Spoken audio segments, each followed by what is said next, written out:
Yang kami hormati Bapak Kepala Sekolah SD Negeri 3 Paciran, Bapak Komite Sekolah SD Negeri 3 Paciran, pemateri calon guru penggerak angkatan 7, dan Bapak Ibu guru SD Negeri 3 Paciran yang berbahagia. Robi Srofi Saudari Wayasiri Amri Wahid datang Lisani yang kau Alhamdulillahirrahmanirrahim. Pada kesempatan Sabtu ceria ini kita bisa berkumpul bersama di gedung kelas 5 SD Negeri 3 Paciran ini dengan keadaan sehat walafiat. Salawat serta salam tetap tercurah kepada junjungan Nabi besar kita, Nabi Muhammad Shallallahu Alaihi Wasallam, yang telah menunjukkan kami ke jalan yang terang benderang, yakni agama Islam. Pada kesempatan di pagi ini, kita akan mengikuti kegiatan pengibasan guru penggerak yang akan disampaikan oleh Ibu Arifah Oktaviani. Untuk itu, marilah kita buka terlebih dahulu kegiatan ini dengan suratul Fatihah.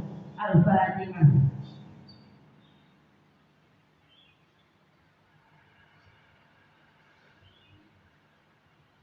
Semoga dengan pembukaan tadi acara berjalan dengan lancar. Untuk kegiatan selanjutnya adalah sambutan dari Bapak Kepala Sekolah kepada Bapak Judianto SD MPD.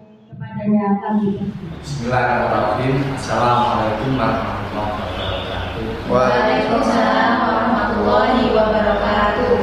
Alhamdulillahirabbil alamin. Shalatu wassalamu ala asyrofil anbiya'i wal mursalin sayyidina wa maulana Muhammadin wa ala alihi wa sahbihi. Yang saya hormati Bapak Ibu SD Negeri 3 Paciran serta Bapak Komite yang saya banggakan. Syukur alhamdulillah hari ini kita bisa melaksanakan kegiatan aksi nyata dari CGP kita, yaitu calon guru penggerak, yaitu Ibu Arifah Oktaviani, dengan keadaan sehat. Kedua kalinya selawat serta salam semoga tetap diberikan kepada junjungan kita Nabi besar Nabi Muhammad Rasulullah SAW yang telah memberikan petunjuk bagi kita semua, yaitu berupa agama Islam. Bapak Ibu yang saya hormati, dalam pertemuan kegiatan hari ini harapan saya semoga kita bisa mengadopsi ilmu yang didapat dari CGP kita sehingga nantinya dapat berimbas kepada siswa kita dan pada akhirnya dapat berimbas kepada semua lingkungan di sekitar lembaga kita. Dan tentunya dengan ini pastinya kalau ada imbas seperti itu jelas ada membawa dampak perubahan, yaitu perubahan yang lebih bagus dari sebelumnya. Saya tidak akan berbicara lama di sini karena nanti dalam penyampaian materi oleh Ibu kita, Ibu Arifah, tentunya sangat panjang sehingga saya tidak perlu banyak yang saya sampaikan. Sekali lagi harapan saya semoga acara ini nanti berjalan dengan lancar dan bisa berimbas dengan baik kepada Bapak Ibu semua. Saya akhiri dengan siratal mustaqim. Wassalamualaikum warahmatullahi wabarakatuh. Waalaikumsalam.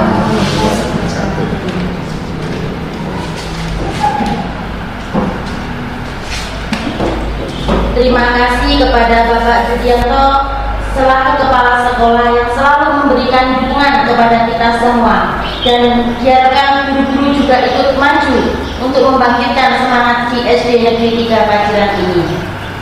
Baiklah, selanjutnya kegiatan berikutnya adalah penyampaian tujuan dan penyampaian materi oleh calon guru penggerak kita angkatan 7, yaitu Ibu Arifah Oktaviani. Kepadanya kami persilahkan. Terima kasih kami sampaikan kepada moderator atas kesempatan yang diberikan kepada saya. Saya mulai terlebih dahulu. Assalamualaikum warahmatullahi wabarakatuh. Waalaikumsalam warahmatullahi wabarakatuh. Yang kami hormati Bapak Kepala SD Negeri 3 Paciran, yang kami hormati Bapak Komite SD Negeri 3 Paciran, dan Bapak Ibu Guru SD Negeri 3 Paciran yang berbahagia. Pada kesempatan kali ini, sebelum saya menyampaikan materi, saya mengucapkan terima kasih yang sebesar-besarnya atas kehadiran Bapak Ibu dalam acara pengimbasan sebagai aksi nyata saya, tugas saya sebagai calon guru penggerak angkatan 7 di SD Negeri 3 Paciran ini untuk menyampaikan pengimbasan pada modul 1.4 yaitu budaya positif. Baiklah, langsung saja saya jelaskan sedikit materi. Ini ada beberapa materi yang ingin saya sampaikan, yaitu saya mengambil judul penerapan budaya positif di lingkungan SD Negeri 3 Paciran. Sebelum acara ini berlangsung, mari kita sepakati terlebih dahulu. Ada kesepakatan kelas yang harus kita sepakati bersama-sama, apa saja nanti yang akan kita lakukan selama kegiatan. Yang pertama yaitu mengikuti kegiatan dengan tertib, kedua mendengarkan penjelasan materi dengan baik, menjaga kebersihan ruangan. Jadi saya harap nanti setelah kita selesai dari ruangan ini, nanti semuanya Bapak Ibu membuang sampah pada tempatnya, kemudian mengangkat tangan terlebih dahulu jika akan menyampaikan pendapat, dan nanti ada sesi tanya jawab, dan yang terakhir mengikuti kegiatan ini sampai selesai. Langsung saja mengenai budaya positif. Sebelum kita tahu budaya positif, kita harus tahu terlebih dahulu apa sih sebenarnya arti dari budaya. Budaya itu adalah hasil pikiran yang menjadi kebiasaan. Sedangkan positif adalah pasti, yakin, dan bersifat nyata. Sesuatu yang sudah menjadi kebiasaan baik di lingkungan, itulah yang dinamakan dengan budaya positif. Lebih lanjut mengenai budaya positif adalah budaya positif adalah hasil pemikiran yang diharapkan dapat diterapkan dan menjadi kebiasaan baik. Budaya positif di sekolah merupakan nilai-nilai, keyakinan-keyakinan, dan kebiasaan-kebiasaan di sekolah yang berpihak pada siswa agar siswa dapat tumbuh dan berkembang menjadi pribadi yang bertanggung jawab, kritis, dan penuh rasa hormat.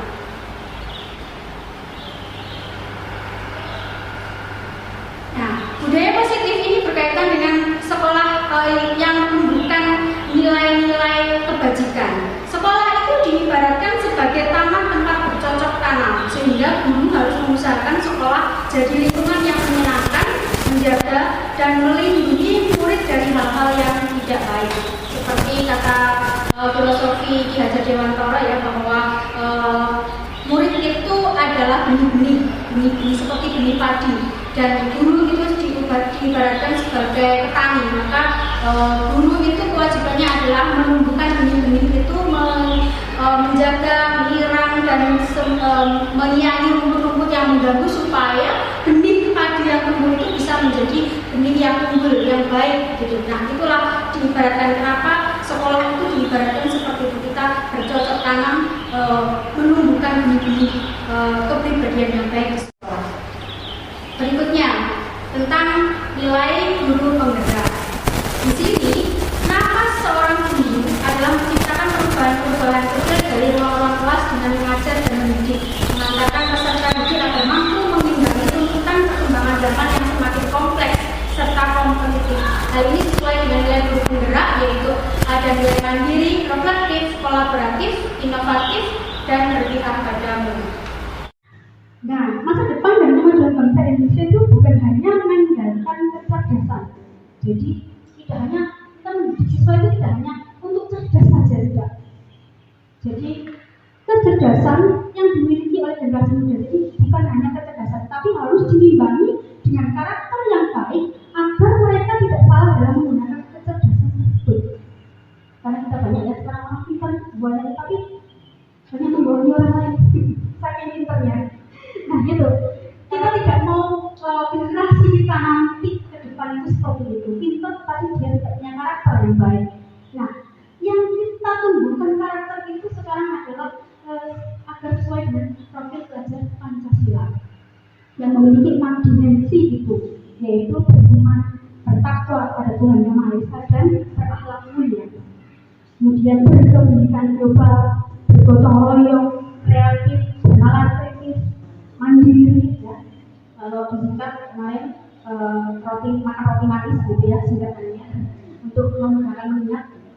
Nah, dimensi nilai-nilai dan profil pelajar Pancasila ini yang sekarang ini mulai ditumbuhkan karena selama pandemi 2 tahun terakhir itu kita sudah lost learning. Mereka kehilangan pembelajaran itu hanya di rumah. Kenapa? Itu kehilangan pembelajaran karakter. Mereka hanya belajar online, tapi tidak dibentuk karakternya. Dan entah mungkin di rumah karena itu sudah menjadi ranah wali murid ya, atau orang tua siswa untuk mengawasi ya, karena kita tidak bisa mengawasi sampai rumah. Kita hanya mengawasi mereka atau mendidik mereka, membimbing mereka itu hanya di lingkungan sekolah.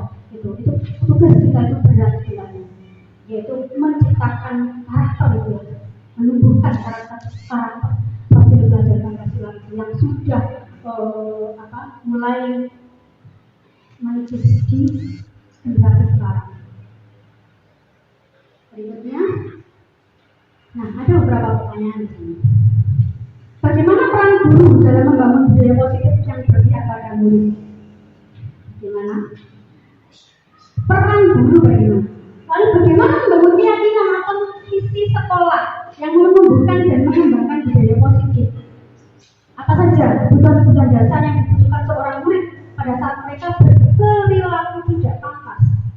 Serta strategi apa yang perlu diterapkan yang berpihak pada murid? Dan bagaimana pendekatan restitusi fokus untuk mengembangkan motivasi prinsip pada murid? Pertanyaan-pertanyaan ini nanti berkaitan dengan materi yang akan saya sampaikan. Jadi ada mengenai keyakinan kelas, ada kebutuhan dasar, karena pada dasarnya manusia itu memiliki kebutuhan dasar ya. Jika itu tidak terpenuhi, maka akan melakukan hal-hal yang negatif. Itu nanti apa saja kebutuhannya nanti akan kita bahas bersama. Kemudian ketika anak berkonflik atau bermasalah di sekolah, bagaimana guru menyikapi atau menangani masalah tersebut? Bagaimana solusinya? Itu ada pada pendekatan restitusi namanya. Itu nanti akan kita bahas bersama. Baik, berikutnya. Nah, seperti yang disampaikan oleh Stephen R. Covey dalam bukunya Principles of Leadership, bahwa jika ingin membuat kemajuan yang perlahan, ubahlah sikap atau perilaku Anda. Tetapi jika ingin memperbaiki cara-cara utama kita, maka kita perlu mengubah kerangka acuan kita. Ubahlah cara Anda melihat dunia, ubahlah cara Anda berpikir tentang manusia, ubahlah paradigma Anda dan skema pemahaman dan penjelasan aspek-aspek tertentu tentang keyakinan. Jadi kalau kita mau melakukan perubahan, kita harus mengubah cara pandang kita terlebih dahulu. Harus. Jadi mengubah cara pandang kita, paradigma kita tidak hanya pada satu titik saja, tapi juga dari beberapa aspek yang bisa kita lihat. Jangan hanya satu aspek saja, tapi banyak aspek yang bisa kita lihat. Nanti ada studi kasus yang bisa kita bahas bersama. Ya, berikutnya. Nah ini, budaya positif di sekolah. Ini materinya yang saya sampaikan. Yang pertama mengenai perubahan paradigma pendidikan. Kemudian disiplin positif, 3 teori perilaku manusia, kebutuhan dasar manusia, tadi yang sudah saya sebut. Kemudian ada 5 posisi kontrol guru.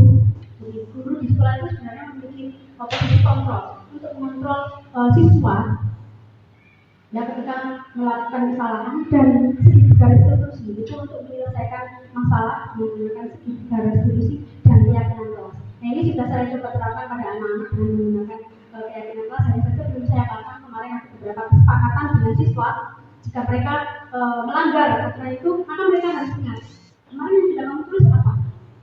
Oh saya ini buramnya di pelajaran misalnya. Berarti sesuai dengan keyakinan kelas atau tidak? Tidak, berarti mereka menyadari kesalahan. Saya tidak menunjuk mereka salah, tidak, tapi mereka sadar dengan sendirinya bahwa telah melakukan kesalahan. Jadi tidak mengejar siswa itu salah atau tidak, tapi mereka menyadari sendiri dan mau mengubah perilaku mereka sendiri. Misalnya, mereka dari siswa saya yang setiap Senin tidak masuk, itu saya coba melakukan langkah-langkah restitusi dan ternyata ada perubahan meskipun tidak terlalu signifikan, paling tidak ada sedikit perubahan. Itu nanti kita bahas bersama. Nah, ini yang pertama kita bahas adalah mengenai perubahan paradigma pendidikan. Dalam membangun budaya positif, sekolah dapat menyediakan lingkungan yang positif. Jadi kalau kita mau menerapkan budaya positif, maka kita harus menyediakan lingkungan budaya yang positif. Lingkungan yang aman, nyaman, agar siswa mampu berpikir, bertindak, dan mencipta dengan merdeka, mandiri, dan bertanggung jawab. Jadi kalau mereka sudah aman, nyaman di sekolah, mereka kan betah dan tidak akan tanya, kapan pulang, tidak akan seperti itu lagi. Karena mereka sudah merasa nyaman di sekolah. Maka kita ciptakan dulu budaya positif itu di sekolah. Kemudian, nah pada umumnya disiplin itu sangat berkaitan dengan kontrol guru terhadap siswa. Jadi menurut Dr. William Glasser dalam kontrol teori atau teori kontrol menyatakan bahwa teori kontrol bertumpu pada asumsi bahwa perilaku manusia bertujuan. Jadi kalau seseorang memiliki perilaku itu pasti ada tujuannya dan berasal dari dalam diri individu dan bukan dari kekuatan luar. Meskipun kekuatan luar memiliki pengaruh pada keputusan yang diambil, tetapi perilaku tidak disebabkan oleh faktor lingkungan. Lingkungan hanya sekedar mengontribusi terjadinya perilaku. Kendali tetap pada individu untuk menetapkan atau menolak. Jadi menurut teori kontrol yang disampaikan oleh Dr. William Glasser ini adalah intinya yang mampu mengendalikan diri kita adalah diri kita sendiri, bukan orang lain. Begitu juga orang lain tidak akan bisa kita kendalikan. Yang bisa mengendalikan adalah orang sendiri. Seperti itu. Jadi tidak mungkin kita harus menyuruh orang menuruti sesuai dengan keinginan kita, tidak bisa. Karena setiap orang, setiap individu itu berhak mengontrol dirinya sendiri, berhak menguasai dirinya sendiri, dan berhak mengikat atau melakukan sesuatu sesuai dengan keinginannya sendiri. Jadi kalau misalnya saya melakukan sesuatu emas, saya dan ini adalah sesuatu yang benar-benar. Ketika orang lain menyatakan, tolong buka itu, nggak mau. Itu berarti saya mengontrol diri saya sendiri untuk tidak melakukan sesuatu sesuai dengan perintah orang lain. Karena saya berhak atas diri saya sendiri. Orang lain juga tidak boleh memaksa. Kalau dipaksa, itu menyalahi teori kontrol. Jadi saya juga tidak bisa mengatakan, tolong buka itu, dan yang bisa mengontrol diri kita dan diri kita sendiri. Itu intinya teori kontrol. Kemudian nanti paradigma perubahan paradigma pendidikan ya, perubahan paradigma pendidikan itu masih sesuai dengan teori kontrol William Glasser. Ada beberapa miskonsepsi yang selama ini dipikirkan oleh orang lain mengenai ilusi bahwa guru mengontrol siswa. Semua perilaku mempunyai tujuan, bahkan untuk perilaku yang tidak disukai. Untuk itu pada dasarnya guru tidak dapat memaksa siswa untuk berbuat sesuatu jika siswa tersebut memilih untuk tidak melakukannya. Walau guru nampaknya sedang mengontrol perilaku siswa, tetapi sebenarnya siswa sedang mengizinkan dirinya untuk dikontrol. Hal ini karena kontrol guru menjadi kebutuhan dasar yang dimiliki siswa. Jadi guru mengontrol siswa sebenarnya boleh mengontrol karena sebenarnya siswa juga berhak untuk dikontrol, tetapi tidak mengontrol sepenuhnya karena mereka juga bisa mengetahui apa yang mereka butuhkan untuk dirinya sendiri. Hanya saja guru tadi seperti tadi menjaga hukum, memimpin, mengarahkan saja, tidak mengontrol harus sesuai dengan keinginan guru, tidak, tapi kita harus mau mengerti kebutuhan murid. Berikutnya, yang kedua yaitu ilusi bahwa tadi masuk miskonsepsi mengenai teori kontrol ya, ilusi bahwa semua penguatan positif efektif dan bermanfaat. Penguatan positif merupakan bentuk-bentuk kontrol untuk mempengaruhi siswa agar mengulangi suatu perilaku tertentu atau usaha untuk mengontrol siswa tersebut.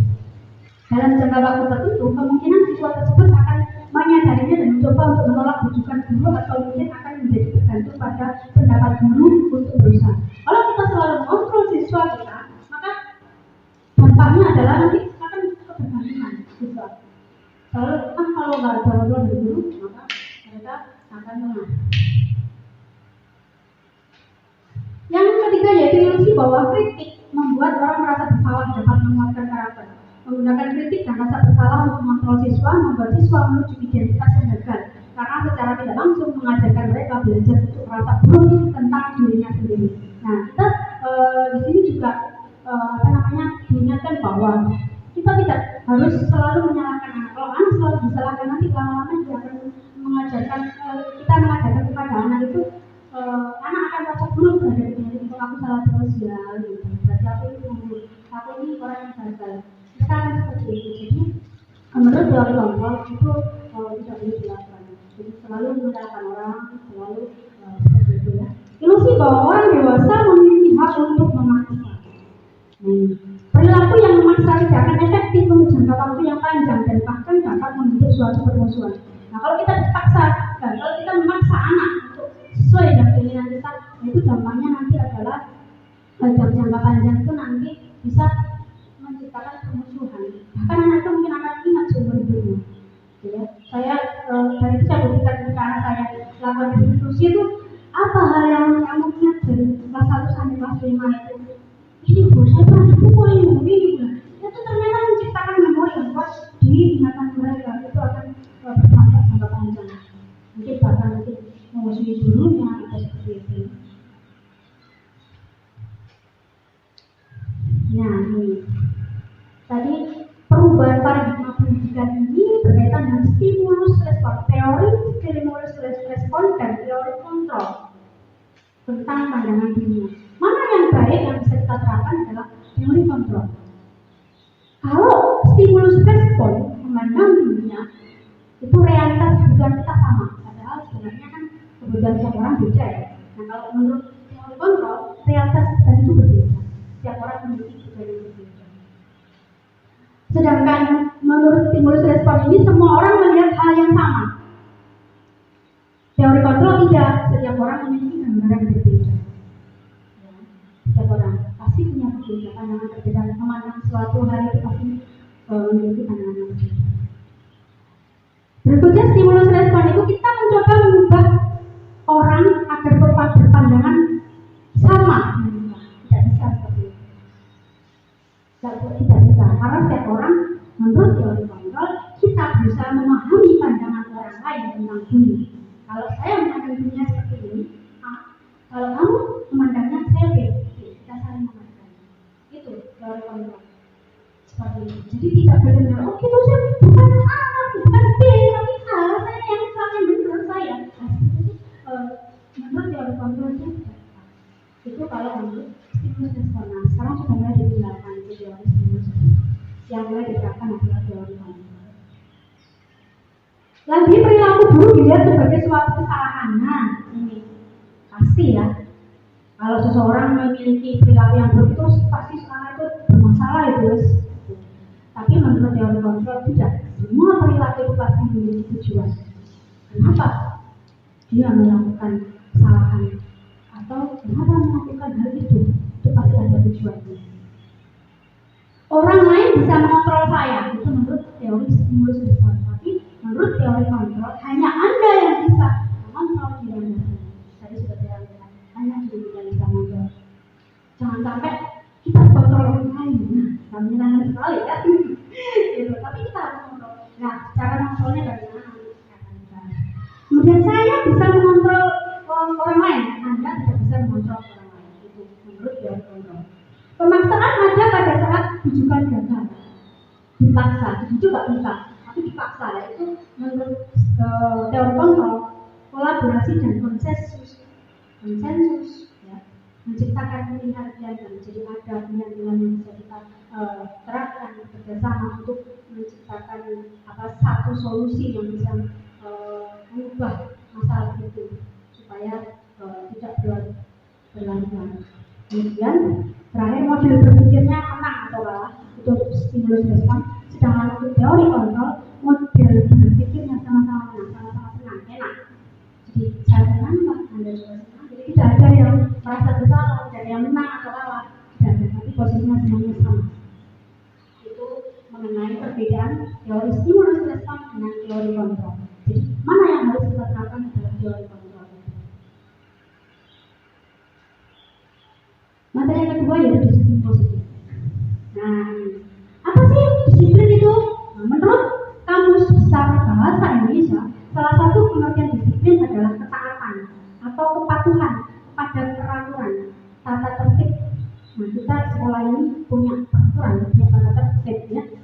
Jadi itu yang dinamakan dengan disiplin. Harus ditaati, dipatuhi. Diana dosen menyatakan bahwa kata disiplin itu berasal dari bahasa Latin atau disiplina yang berarti belajar. Jadi menurut Diana dosen itu disiplin itu berarti belajar. Kata disiplina juga berasal dari kata-kata yang sama, yaitu disciple yang berarti murid atau pengikut.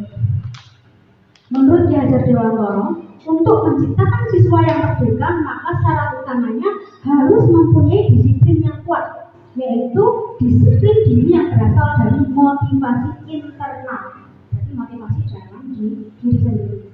Jika tidak mempunyai motivasi internal, maka diperlukan motivasi eksternal atau orang lain untuk mendisiplinkan dirinya. Nah, jika ada sesuatu kita seperti itu, berarti dia butuh, kalau tidak bisa mendapatkan motivasi dari dalam dirinya, berarti dia butuh motivasi eksternal. Sebagai guru, kita bagaimana bisa memberikan motivasi itu dengan baik? Cara ajaran kita Dewantara ini luar biasa ya, kalau kita telusuri itu filosofinya sangat dalam dengan pendidikan.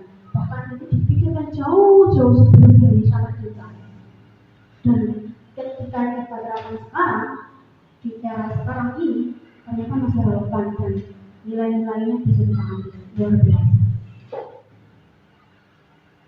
Masih tentang disiplin positif, jadi menurut Ki Hajar Dewantara, ini sejalan dengan pandangan Diana dosen tadi dalam bukunya Restructuring School Discipline.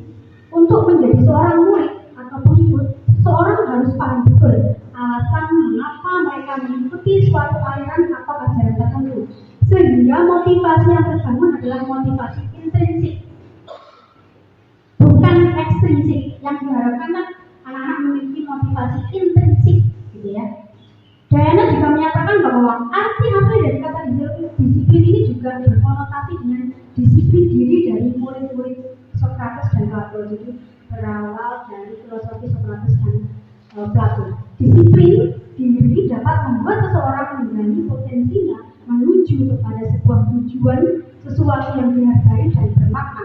Dengan kata lain, disiplin diri juga mempelajari bagaimana cara kita mengontrol diri, bagaimana menguasai diri untuk memilih tindakan yang mengacu pada nilai-nilai yang kita hargai. Nah, nilai-nilai yang kita hargai itu nanti bisa kita gunakan di keyakinan kelas. Jadi menggunakan kata-kata yang itu bisa menumbuhkan motivasi intrinsik.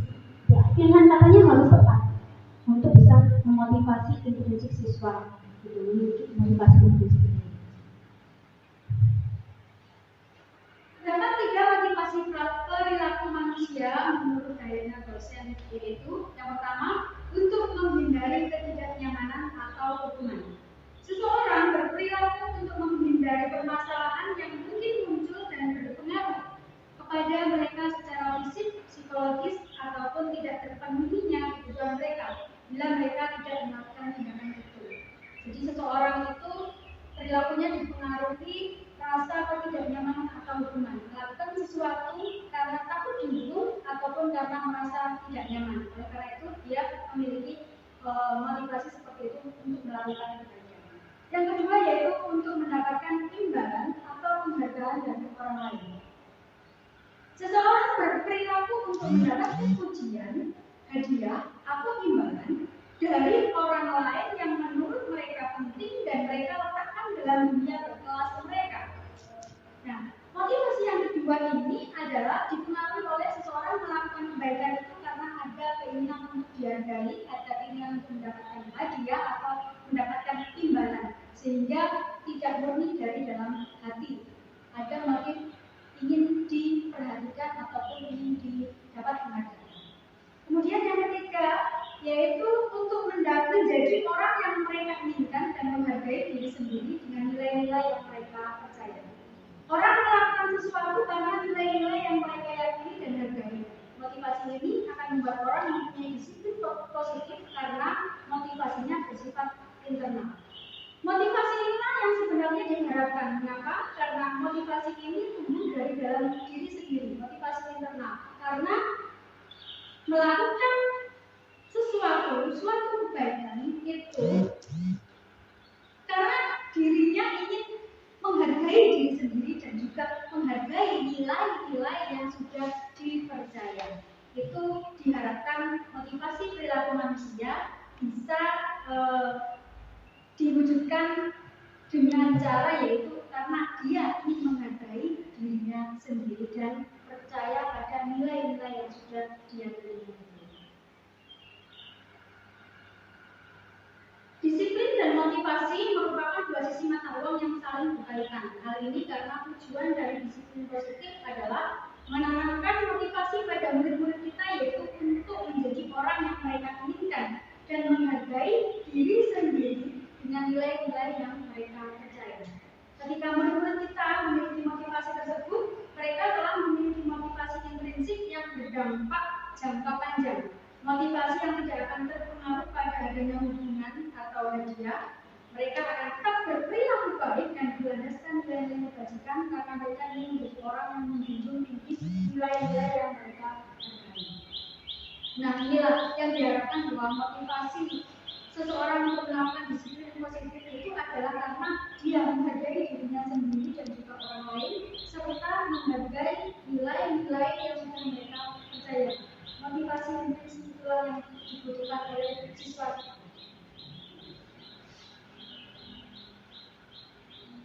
Berikutnya yaitu tentang kebutuhan dasar manusia.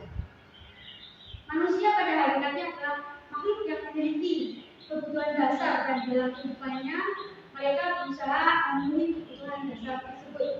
Kebutuhan dasar manusia ini ada 5. Yang pertama yaitu kebutuhan bertahan hidup atau survival, kebutuhan mencintai dan dicintai love and belonging, kebutuhan kekuasaan atau prestasi, power or achievement, atau kebutuhan atas kemerdekaan, freedom for independence, dan kesenangan atau fun.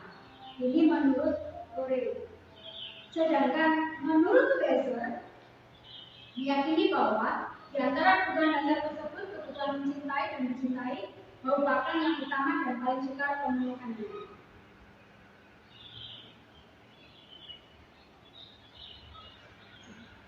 Kalau kita perhatikan gambar di depan, kita lihat bahwa menurut Dr. William Glasser dalam teori kontrol atau dalam choice theory,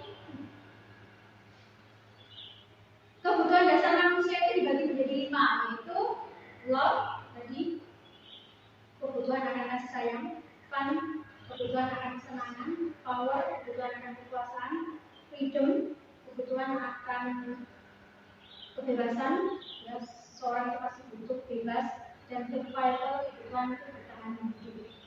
Dan kesemuanya ini, 5 kebutuhan ini saling melengkapi dan tidak berpindah-pindah.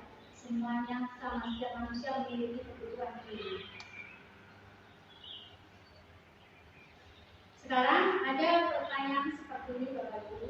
Jika Bapak Ibu ini adalah guru wali kelas 2K, katakanlah di sini Ibu Ambar, kita bayangkan bahwa kita sebagai Ibu Ambar, dan beliau mengajar di SD tentang sedang bingung menghadapi pula salah satu murid di kelasnya, namanya Doni.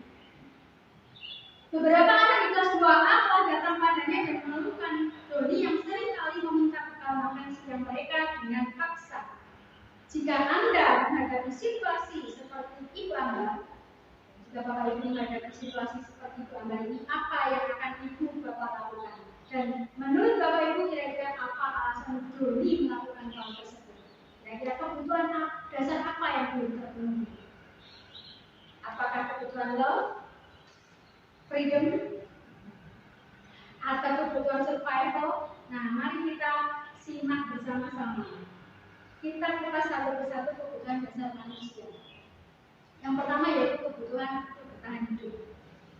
Kebutuhan yang bersifat fisiologis untuk bertahan hidup, misalnya kesehatan, rumah, dan makanan. Komponen psikologis dari kebutuhan ini adalah kebutuhan akan perasaan aman. Sekarang kita lihat dalam kasus Doni seperti ini. Apabila jawaban Doni ketika ditanya oleh Ibu Ambar adalah karena dia lapar dan orang tuanya tidak membawakannya bekal makan siang, maka kebutuhan dasar yang sedang berusaha dipenuhi oleh Doni adalah kebutuhan untuk bertahan hidup atau survival. Beda lagi Misalnya di sini yang kebutuhan dasar manusia yang kedua, yaitu akan cinta dan kasih sayang. Kebutuhan ini termasuk kebutuhan psikologis yang meliputi kebutuhan akan hubungan dan koneksi sosial, kebutuhan untuk memberi dan menerima kasih sayang, kebutuhan untuk merasa menjadi bagian suatu kelompok, dan kebutuhan untuk tetap terhubung dengan orang lain.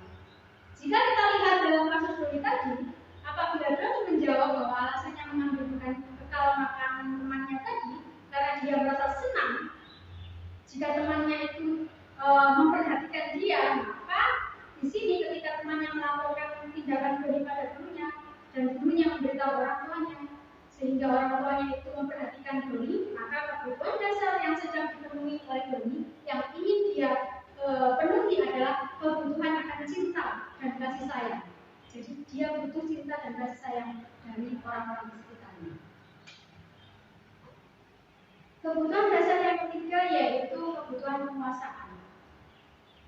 Kebutuhan ini berkaitan dengan kekuatan untuk mencapai sesuatu, menjadi terampil, menjadi kompeten, diakui atas prestasi dan keterampilan, didengarkan dan memiliki rasa harga diri. Kita perhatikan lagi kasus tadi tentang Doni.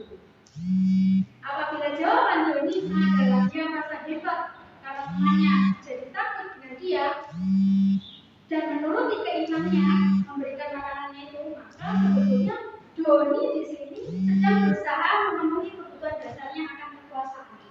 Jika teman-temannya merasa takut padanya, dia merasa senang, oh teman saya takut sama saya, dia merasa berkuasa situ, teman saya yang menjadi. Kebutuhan dasar manusia berikutnya yaitu mengenai penguasaan. Kebutuhan ini berkaitan dengan kekuatan untuk mencapai sesuatu, menjadi terampil, menjadi kompeten, diakui atas prestasi dan keterampilan, didengarkan dan memiliki rasa harga diri. Kita perhatikan lagi kasus Doni tadi. Apabila jawaban Doni adalah dia merasa hebat karena temannya jadi takut, jadi sebenarnya kita sebagai guru di sekolah itu memiliki 5 posisi. 5 posisi kontrol guru di sekolah itu, yang pertama adalah sebagai penghukum, yang kedua pembuat orang salah, yang ketiga sebagai teman, dan yang keempat sebagai mentor atau mentor, dan terakhir posisi guru itu sebagai manajer.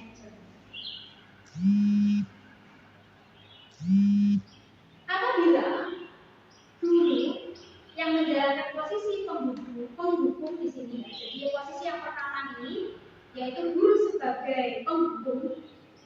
Guru yang menjalankan posisi sebagai penghukum ini biasanya ditandai dengan menggunakan kata-kata patuhi aturan saya atau awas nanti. Jadi ada macam ancaman ini kata-kata yang diucapkan oleh guru jika dia sebagai penghukum, sebagai penghukum. Atau bisa juga menggunakan kata seperti ini, kamu selalu saja salah. Berapa kali saya ingatkan, berapa kali guru ingatkan, kamu selalu saja salah. Nah seperti itu berarti jika diungkapkan dengan nada yang tinggi, maka guru di sini dia sebagai posisi penghukum. Berikutnya, posisi yang kedua yaitu membuat orang merasa bersalah. Guru akan bersuara lebih lembut menggunakan keheningan yang membuat siswa menjadi tidak nyaman. Jadi di sini membuat siswa tidak nyaman terlebih dahulu, menggunakan kata-kata yang lembut, merasa bersalah, jadi siswa merasa bersalah, kemudian merasa rendah hati, rendah diri, dengan kata-kata tersebut. Kata-kata apa yang digunakan oleh guru ketika dalam posisi membuat orang merasa bersalah itu, Bapak sangat kecewa dengan kamu. Itu salah satu contoh kalimatnya. Atau bisa juga kalimatnya seperti ini. Berapa kali ibu harus memberitahu kamu? Apakah harus ibu beritahu berkali-kali? Seperti itu berarti kalau diutarakan dengan suara yang lembut, maka posisi guru di sini adalah sebagai membuat orang merasa bersalah. Posisi berikutnya adalah sebagai teman. Pada posisi ini sebenarnya pada tataran yang agak positif ya, karena ada hubungannya yang baik antara guru, ada hubungan yang baik antara guru dan siswa. Jadi Jadi ada perdebatan di situ. Guru memposisikan dirinya sebagai teman dari siswanya. Contoh kata-kata yang bisa digunakan atau indikatornya yang digunakan sebagai posisi sebagai teman ini adalah bisa juga, ayo bantulah ibu, demi ibu jangan lakukan hal itu ya. Kita kan pernah, jadi kita coba ingat semua bantuan ibu selama ini. Apa kamu tidak mau membuka perilaku kamu lebih baik? Coba bantu ibu ya. Ada kata-kata seperti itu. Hanya saja dari posisi teman ini ada hal negatif yang bisa dikatakan di posisi teman ini guru tidak dapat membantu. Jika suatu saat guru itu tidak bisa membantu, maka siswa menjadi kecewa. Nah, seperti itu. Jadi kalau guru sudah tidak bisa membantu pulang ini, berarti sudah bukan temanku. Nah, itu berarti dikatakan sebagai sisi negatifnya dari posisi sebagai seorang guru. Berikutnya yaitu posisi sebagai pemantau atau monitor. Posisi pemantau ini berdasarkan peraturan-peraturan dan konsekuensi dengan memisahkan hubungan pribadi. Pertanyaan yang biasa digunakan atau kalimat yang digunakan biasanya adalah coba dengar lagi peraturannya apa kemarin. Apa yang telah kamu lakukan? Apa yang bisa kamu perbaiki dari perilaku itu? Kamu masih ingat tidak peraturannya kemarin apa? Itu berarti guru memosisikan dirinya sebagai pemantau. Yang terakhir yaitu sebagai manajer. Posisi guru sebagai manajer. Manajer di sini bukan manajer kepala sekolah, tapi sebagai manajer bagi murid-muridnya di dalam kelas. Posisi manajer atau mentor itu guru berbuat bersama-sama dengan murid dengan kata-kata sebagai seorang manajer itu biasanya kalimat yang diutarakan adalah apa yang kita yakini, apa yang sudah kita terapkan bersama-sama tentang nilai-nilai kebajikan yang sudah kita sepakati di kelas.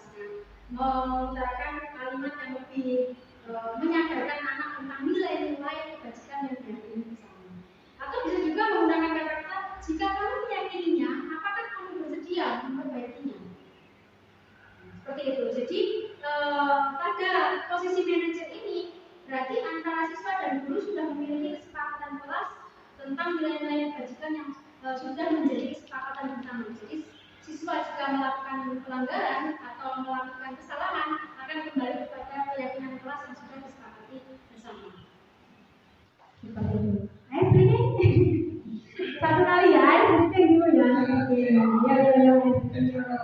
Ya, Anton. Makan keki loh ya. Kalau Dikasih contoh ya. Kalau tepuk satu. Tepuk satu. Tepuk dua.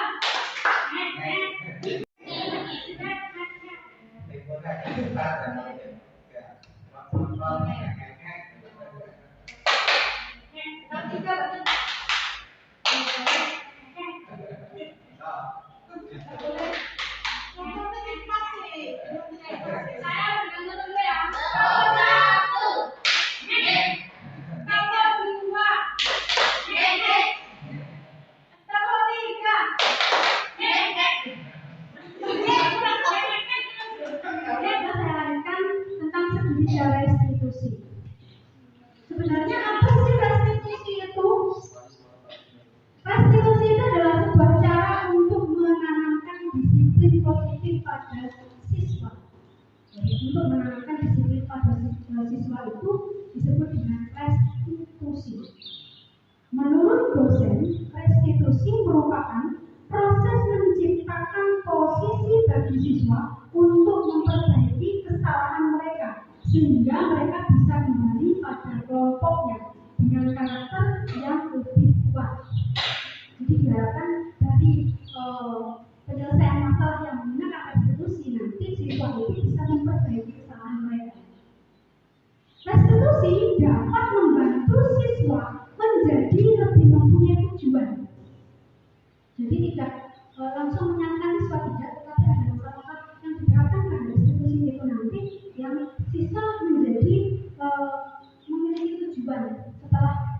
memperbaiki kesalahannya itu, menjadi punya disiplin positif dan memulihkan dirinya ketika berbuat kesalahan. Jadi ada tindakan untuk memulihkan kesalahannya itu. Restitusi menguntungkan korban dan si pembuat salah. Jadi restitusi itu sebenarnya sebagai win-win solution ya, untuk menangani persoalan mahasiswa di sekolah. Dengan restitusi siswa akan memiliki motivasi internal memperbaiki kesalahannya itu, sehingga dia merasa tidak dipaksa untuk saya akan berbuat baik dan dapat ujian atau bentuk, sehingga tidak akan merasa seperti itu karena ada nilai-nilai kebajikan yang terjadi dan menggunakan restitusi. Apa saja itu ciri-ciri restitusi? Yang pertama, restitusi bukan menebus kesalahan, tetapi untuk belajar dari kesalahan. Biasanya tidak salah saya nanti ini ya dia, tapi menebus kesalahan. Tapi dalam restitusi tidak seperti itu. Restitusi di sini berarti dia belajar dari kesalahannya. Untuk memperbaiki kesalahan ini saya harus berbuat seperti apa? Ya, nanti ada janji. Restitusi memperbaiki hubungan. Jadi ciri yang kedua. Kemudian restitusi adalah tawaran, bukan paksaan. Jadi tawaran agar mereka menawarkan apa yang bisa dilakukan untuk memperbaiki kesalahan itu. Tapi tidak dipaksa. Mereka sadar dari sendiri. Restitusi menuntut untuk melihat ke dalam diri. Itu tadi. Kalau anak sudah melihat ke dalam dirinya, kalau saya melakukan kesalahan ini, maka saya harus memperbaikinya seperti ini. Berarti itu ada motivasi intrinsik kembali lagi. Ada ke dalam diri kita untuk bisa memunculkan motivasi itu. Restitusi mencari kebutuhan dasar yang mendasari tindakan. Nah, ada kebutuhan dasar. Sebenarnya apa sih yang saya butuhkan itu? Saya tuh melakukan ini tuh sebenarnya karena saya ini berarti dia kurang ada dia kurang kebutuhan hidup yang berdasar untuk memenuhi kebutuhan dasar. Terus restitusi adalah cara yang terbaik untuk menyelesaikan masalah. Jadi restitusi ini adalah cara yang terbaik. Jadi yang keenam, ketujuh, restitusi itu fokus pada karakter, bukan tindakan. Jadi anak memiliki karakter untuk berubah ke arah yang baik, bukan tindakannya yang akan berubah. Kalau tindakannya berubah tapi karakternya tetap saja, tidak akan melakukan tindakan lagi. Jadi karakter berubah. Restitusi itu lebih menguatkan anak atau siswa membentuk karakter yang kuat, yang beriman. Dan restitusi mengembalikan siswa yang berbuat salah pada kelompoknya. Jadi ketika mereka melakukan kesalahan, kita bisa menentukan misalnya sebenarnya apa yang kamu lakukan itu pernah dilakukan orang lain. Ini merasa bahwa bukan saya satu-satunya yang pernah melakukan kesalahan. Di posisi seperti itu maka merasa terima oleh kelompoknya. Yang lain juga pernah melakukan kesalahan misalnya. Saya seperti itu. Maka ketika kamu mau memperbaikinya, kamu juga bisa sama dengan orang lain bisa memperbaiki kesalahan itu. Jadi posisinya sama mengembalikan siswa pada kelompoknya. Berikutnya, nah ini yang bisa kita lakukan dengan menggunakan segitiga restitusi.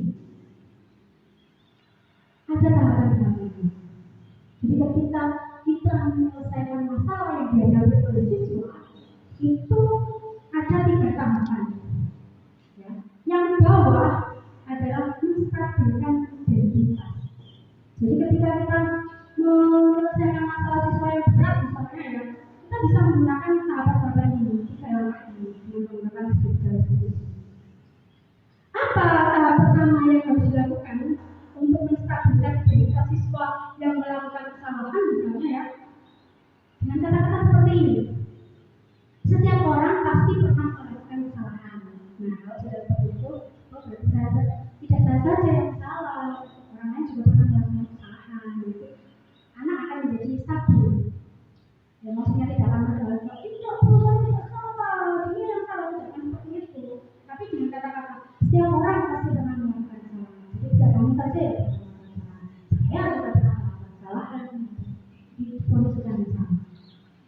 bukan satu-satunya yang pernah melakukan kesalahan ini.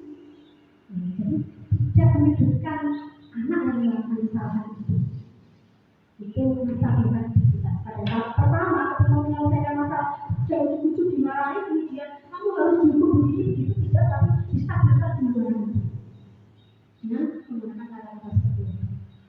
Nanti anak akan ketika akan kita arahkan menuju kebaikan, karena mereka sudah masa depan satu-satunya yang tahu, orang lain juga pernah mengatakan, maka saya kalau orang lain bisa memperbaiki, saya juga bisa, akan seperti itu nanti. Nah, ketika anak sudah stabil pada tahap pertama, kita bisa melakukan hal ini, yaitu validasi tindakan yang salah. Apa kata-kata yang bisa kita berikan pada anak yang melakukan kesalahan? Nah, seperti ini. Adakah cara yang lebih efektif untuk mendapatkan apa yang kamu butuhkan? Ditanyakan ke anak.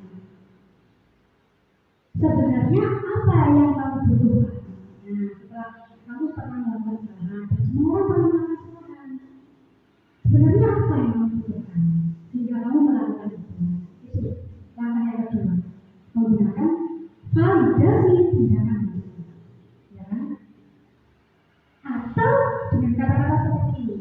Kamu tentu punya alasan mengapa kamu melakukan itu. Nah, seperti tadi di 5 posisi kontrol itu, atau yang dasar manusia itu. Mungkin ada yang belum terjadi. Dan akan dengan sendirinya dia akan cerita jika kita sudah mengarah ke sana. Kamu tentu punya alasan. Apa alasan kamu melakukan itu? Ini bu, itu bu. Dengan sendirinya kalau kita sudah berada pada tahap ini, anak akan bercerita dengan mudah. Jadi kalau di ujung-ujung kita pertama sudah kita paksa, anak akan diam dan dia mau cerita. Dan itu betul saya praktekkan. Mohon maaf Pak, ya ini Pak, kalau mungkin anaknya saya jadikan bercoba. Kelas 5, kalau saya pengen kelas 5 gitu Pak. Jadi kelas 5 itu unik-unik Pak.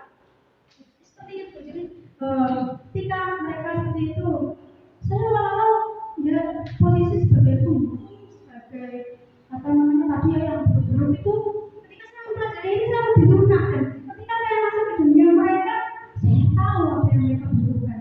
Saya tahu jadinya bisa melayani mereka dengan baik. Akhirnya mereka kalau bersama gurunya ketemu, ya berbicaranya mulai sudah ada kata-kata mantra, kata-kata mulia yang muncul. Itu sudah mulai tertata sedikit demi sedikit, meskipun belum tampak secara signifikan ya. Tapi kalau kita lakukan secara kontinu itu sabar ya. Kok perubahannya lambat? Memang itu proses, harus jago. Saya kadang nggak sabar, kok masih seperti ini ya gitu. Kok masih anak seperti ini ya, masih berpikir dulu apa lagi yang harus saya lakukan itu. Jadi ketika kita pada tahap validasi tindakan yang salah, masuk ke mereka, ternyata mereka mau bercerita.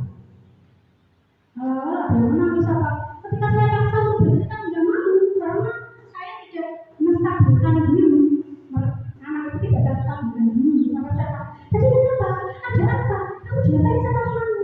Anak kan jadi takut. Kalau seperti itu ternyata. Dan bahkan tidak mau cerita sama sekali, malah menghindar dari temannya, malah ingin sendiri ya seperti itu. Tapi kalau nggak apa-apa, setiap orang itu punya kesalahan. Saya juga pernah melakukan kesalahan, dan orang lain juga pernah melakukan kesalahan, dan bukan kamu satu-satunya. Anak kan lagi nggak akan sesudukan terus. Terus sampai akhirnya apa sebenarnya yang kamu inginkan? Mulai dari situ, mulai mengajar untuk memahami mengapa mereka melakukan tindakan yang salah. Sampai pada tahap yang ketiga, kalau sudah validasi tindakan yang salah ini sudah dilakukan dan berhasil, baru tahap yang ketiga, menanyakan keyakinan. Nah ini tadi kembali lagi keyakinan kelas. Ditanyakan keyakinan kelas apa yang telah kita sepakati, karena kan sebelumnya anak sudah menuliskan tuh di misalnya di kelas ini di blog ini ya, sticky note. Anak-anak nanti dikasih satu-satu ya, tuliskan nilai-nilai kebaikan yang kamu yakini, atau yang kamu ketahui, atau yang kamu inginkan. Saya ingin mengerjakan tugas saya ingin datang ke sekolah tepat waktu atau tidak terlambat. Boleh. Tulis apa saja yang baik-baik itu. Tulis saja. Apa saja boleh. Dan nggak usah diberi nama, menurutnya. Nanti ditempel. Misalnya nanti Bapak Ibu nanti mengisi laporan tes. Jadi sudah saya siapkan nanti ditempel gitu nanti. Dan sama nanti kita bisa lakukan di siswa kita di kelas. Sehingga ketika sudah tertempel semua nilai-nilai kebaikan yang sudah ditulis oleh siswa kita di papan itu ya, misalnya di papan yang di kelas, nanti kita susun lagi, kita baca satu-satu. Oh, ada yang misalnya seperti ini. Terus kita kembalikan ke siswa. Disepakati yang mana nilai kebaikan itu? Oh, yang itu semuanya sepakat. Jadi harus satu kelas itu sepakat. Ketika semua sepakat, maka itu bisa dijadikan satu menjadi kesepakatan kelas dan ditempel di kelas blok gitu. Dan besok kalau ada yang melanggar sesuai tidak dengan keyakinan kelas yang sudah kita sepakati, tidak berarti harus diubah. Nah, mereka akan muncul kesadaran seperti itu. Berat ya sebenarnya bukan ini berat, tapi tentunya bagus bisa dipraktekkan. Saya akan mempraktekkan terus ini karena bagus. Karena apa ya? Kadang anak itu ada masanya lembut, ada masanya berlaku baik, ada masanya enggak. Karena dunia anak seperti itu. Atau bisa juga dengan menggunakan kamu ingin menjadi orang seperti apa? Saya ingin seperti ini. Tulis nilai-nilai dan nilai. Jadi ketika menyelesaikan masalah, yang harus kita lakukan pertama adalah menstabilkan diri kita. Memvalidasi tindakan yang salah, baru menanyakan keyakinan. Dan menanyakan keyakinan ini berarti sudah harus ada keyakinan kelas yang disepakati. Berarti besok kalau misalnya Bapak Ibu mau memberi solusi atas masalah siswa di kelas, harus ada keyakinan kelas dulu. Agar ketika menyelesaikan itu sesuai dengan keyakinan kelas yang sudah kamu tulis kemarin. Ya. Ini banyaknya saya lihat di kelas waktu membantu temannya. Nah, itu terus saja saling menghormati. Nah, itu menjadi keyakinan kelas. Kalau dia mengganggu berarti itu sesuai enggak? Di situ keyakinannya ada saling menghormati berarti atau saling menghargai. Kamu menghargai teman juga? Oh tidak, tidak sesuai. Tidak menyerahkan. Tapi itu tidak sesuai dengan keyakinan kelas yang sudah disepakati. Itu maksudnya. Jadi menanyakan keyakinan yang sudah disepakati bersama. Nilai-nilai kepastian yang sudah diyakini kebenarannya atau diyakini itu adalah hal yang baik untuk dilakukan. Gitu. Ya, nanti kita praktekkan bersama-sama ya Bapak Ibu. Jadi kita tidak akan lari-lari jalan. Karena anaknya takut untuk diatasi masalahnya. Takut saya sama Bapak Ibu. Tapi dipukul Bapak Ibu. Sudah tidak zamannya lagi pukul anak. Ya, sudah bukan zaman kolonial. Kalau dulu anak dipukul gurunya, sekarang tidak. Kalau kita pukul siswa, nanti yang menentang ada HAM. Kita tidak sesuai dengan HAM ya. Repot ya jadi guru ya. Mau berbuat baik dengan cara seperti ini. Gitu ya. Ini coba nanti kita terapkan bersama. Berhasil tidak ya kita? Kalau setelah kita siswanya seperti itu berhasil tidak kita mengatasi masalah ini? Tidak. Nanti coba kita buktikan bersama-sama menggunakan segitiga restitusi. Nah ini tadi ya sudah saya jelaskan. Sisi menstabilkan itu berarti bertujuan untuk mengubah identitas anak dari yang gagal. Ya, karena melakukan kesalahan menjadi orang yang sukses. Jadi saya merasa tidak gagal, tapi saya ingin menjadi orang yang sukses. Stabilkan diri. Kalimatnya tadi berbuat salah itu tidak apa-apa. Tidak apa-apa berbuat salah itu. Itu kan ketika pada proses menstabilkan itu. Jadi anak merasa tidak gagal gitu. Saya gagal menjadi orang baik. Saya selalu tidak pernah melakukan kebaikan di sekolah ini. Tidak akan ada rasa bersalah, merasa menjadi orang yang gagal. Siswa tidak akan merasa seperti itu. Kalau kita melakukan ini, menstabilkan identitas. Atau tidak ada yang manusia yang sempurna. Karena kalau tidak ada kesalahan yang namanya manusia.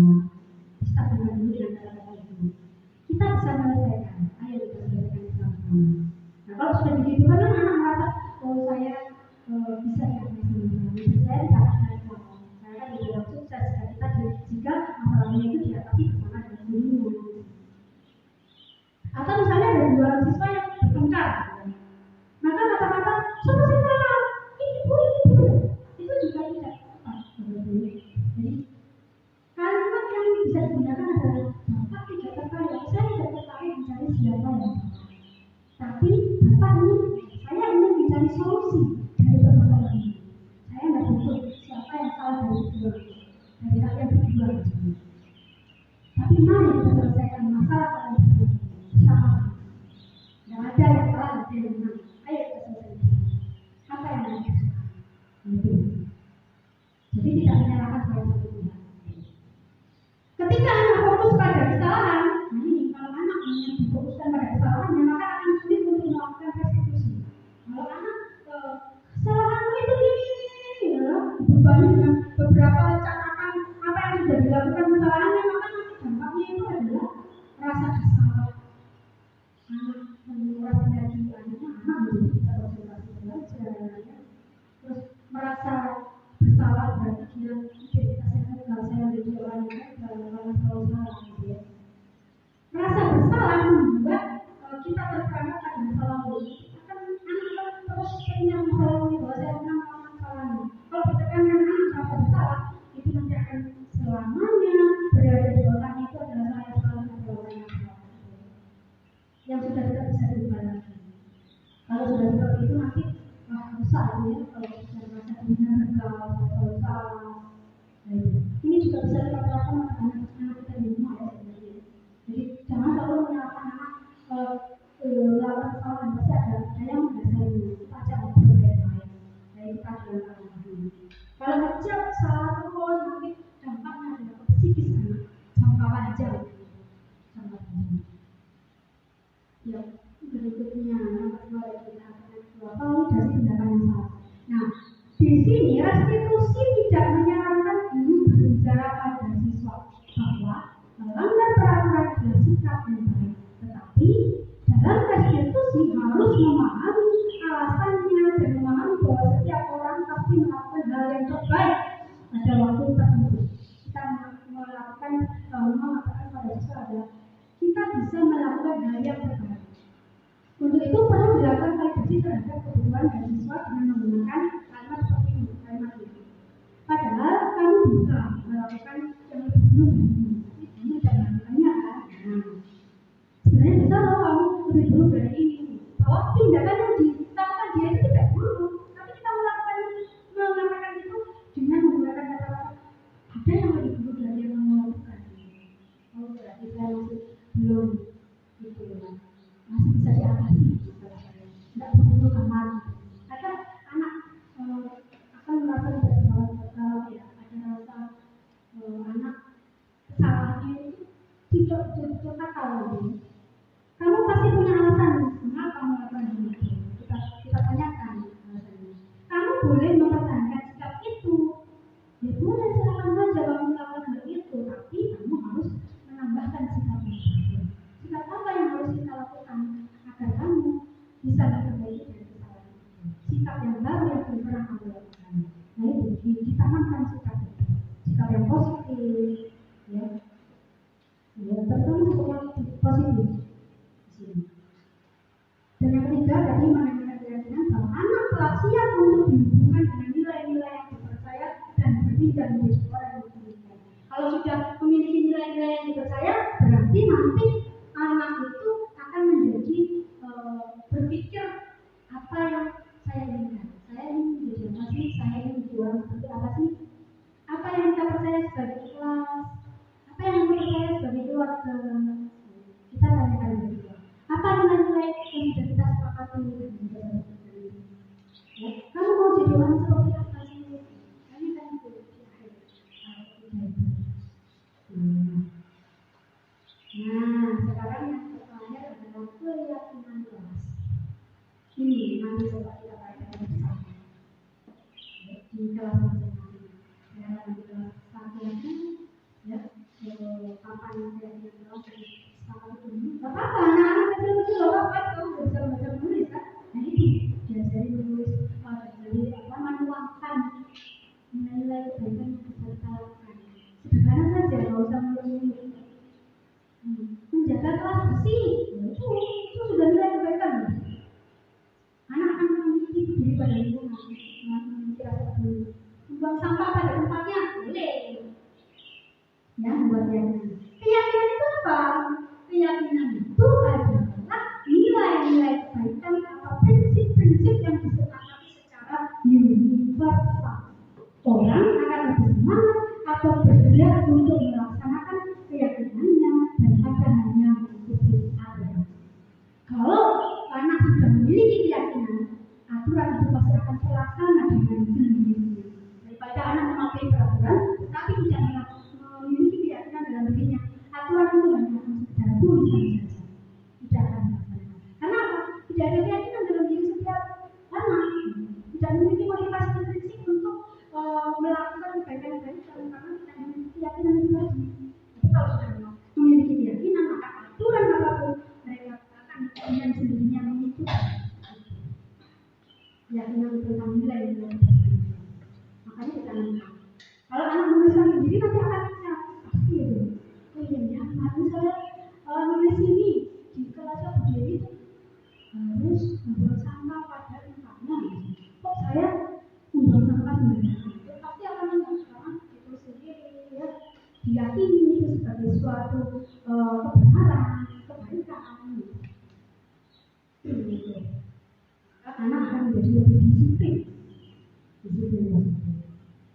Nah, ini bagaimana cara membentuk keyakinan kelas? Keyakinan kelas ini hendaknya sesuatu yang dapat diterapkan di lingkungan itu. Ya, semua anggota kelas hendaknya ikut berkontribusi dalam membuatkan keyakinan kelas melalui kegiatan suara pendapat. Nah, tadi saya katakan harus ada suara pendapat. Jadi anak-anak diajak berdiskusi. Ayo nak, sekarang kita sebelum pelajaran kita membuat keyakinan kelas dulu. Jadi awal tadi ya keyakinan kelas. Ayo yang sepakati apa aja dulu ya diskusi sepakati bersama. Semua anggota kelas bersedia meninjau kembali keyakinan kelas dari waktu ke waktu. Dari waktu ditinjau, kira-kira ada nggak keyakinan kelas yang sudah tidak relevan dengan hampir lagi boleh? Yang sesuai dengan saat ini kondisi siswa saat ini. Karena setiap kelas pasti kondisi siswanya berbeda ya, kebutuhannya pasti akan berbeda. Kelas 1 pasti akan berbeda dengan kebutuhannya dengan kelas 2, kelas 5 akan berbeda dengan kelas 6 dan sebagainya. Itu sesuai dengan kebutuhan kelas itu. Apa yang dibutuhkan untuk diyakini kebenarannya atau kebaikannya. Itu untuk membentuk keyakinan kelas. Berikutnya, keyakinan ini merupakan nilai kebaikan atau prinsip-prinsip yang disepakati secara universal. Dan sudah saya jelaskan sedikit. Nah, pembentukan keyakinan kelas ini juga harus bersifat abstrak daripada peraturan, lebih rinci dan nyata. Keyakinan kelas berupa pernyataan universal. Pernyataan universal. Nanti contoh-contohnya ada saya berikan setelah ini. Pernyataan keyakinan kelas selalu dibuat dalam bentuk positif. Nah, ada kata-kata jangan membuang sampah sembarangan itu. Buang sampah pada tempatnya. Ada pada tempat sampah seperti itu. Tidak boleh ramai. Harap jangan diganti seperti itu. Tidak boleh ada kata-kata negatif. Nah, kalau nanti kita membiasakan anak menggunakan kata-kata yang positif, dengan sendirinya itu akan menjadi budaya dan anak-anak terbiasa, ya, tidak menggunakan kata-kata yang negatif. Ya. Terus keyakinan kelas ini harus dibuat tidak terlalu banyak. Kalau saya banyak 5 cukup ya, paling banyak 7 lah paling banyak gitu ya. Kalau kelas atas mungkin agak banyak boleh. Tapi kalau kelas bawah yang disepakati 5 gitu aja, nanti dilakukan bersama-sama 5 itu aja yang disepakati gitu. Jadi tidak boleh terlalu banyak. Sehingga anak-anak muda ingat dan paham tentang keyakinan itu kalau tidak terlalu banyak ya. Jadi semua anggota kelas akan bisa memahami dan mengingat keyakinan kelas yang sudah disepakati bersama.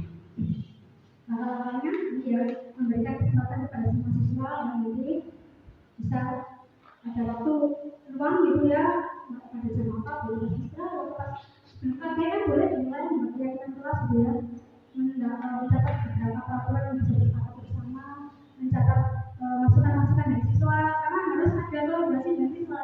Tidak boleh